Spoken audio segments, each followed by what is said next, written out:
अर्शी जाएगी जेल, ऋषि ने उठाया बड़ा कदम। जनक सीरियल की कहानी इस समय एक ऐसे मोड़ पर आ खड़ी हुई है जहां रिश्तों की मर्यादा और कानून की ताकत के बीच एक भीषण टकराव देखने को मिल रहा है। एसपी ऋषि चटर्जी, जो हमेशा सच का साथ देते हैं, आज अपनी ही सास अर्शी बोस के सामने एक सख्त पुलिस अफसर बनकर खड़े हैं। अस्पताल के गलियारे में जब झनक जिंदगी और मौत के बीच जंग लड़ रही थी, तब ऋषि के मन में केवल एक ही बात चल रही थी कि आखिर किसने झनक की मुस्कान को छीनने की कोशिश की है। अर्शी ने झनक के ड्रिंक में जहर मिलाकर उसे रास्ते से हटाने की जो साजिश रची, उसका पर्दाफाश अब धीरे धीरे होने लगा है। एसपी ऋषि चटर्जी को जैसे ही इस बात का पुख्ता सबूत मिला कि झनक की बिगड़ती तबीयत के पीछे किसी और का नहीं बल्कि अर्शी का हाथ है, उसने बिना वक्त गवाए अपनी वर्दी का फर्ज निभाने का फैसला किया। फिजा डेली टॉक को मिली जानकारी के अनुसार ऋषि ने साफ कर दिया है कि अपराधी चाहे घर का सदस्य हो या कोई बाहर का, कानून की नजर में सब बराबर है। अस्पताल के आईसीयू के बाहर का माहौल तब और भी तनावपूर्ण हो गया जब अदिति और अनिरुद्ध ने अर्शी को सवालों के घेरे में खड़ा किया। अदिति, जो अर्शी और अनिरुद्ध की बेटी है,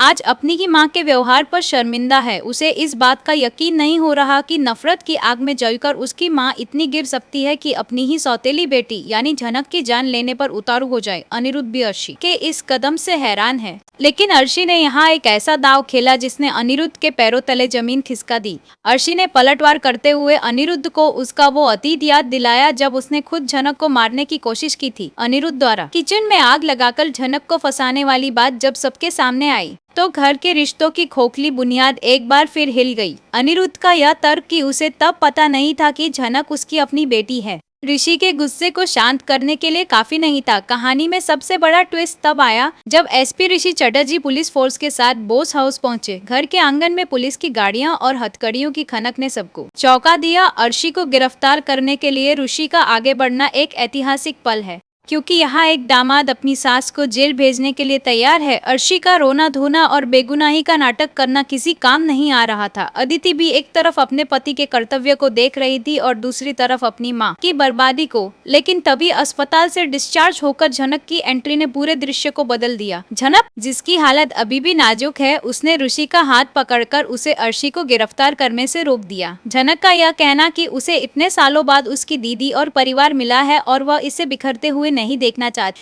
ऋषि के लिए एक धर्म संकट पैदा कर गया है। फिजा टेली टॉक के इस अपडेट में यह साफ है कि झनक की महानता एक बार फिर अर्शी के काले कारनामों पर भारी पड़ने वाली है। लेकिन क्या एसपी ऋषि चटर्जी कानून को ताक पर रखकर अपनी सास को माफ कर पाएगा? यह देखना वाकई दिलचस्प होगा।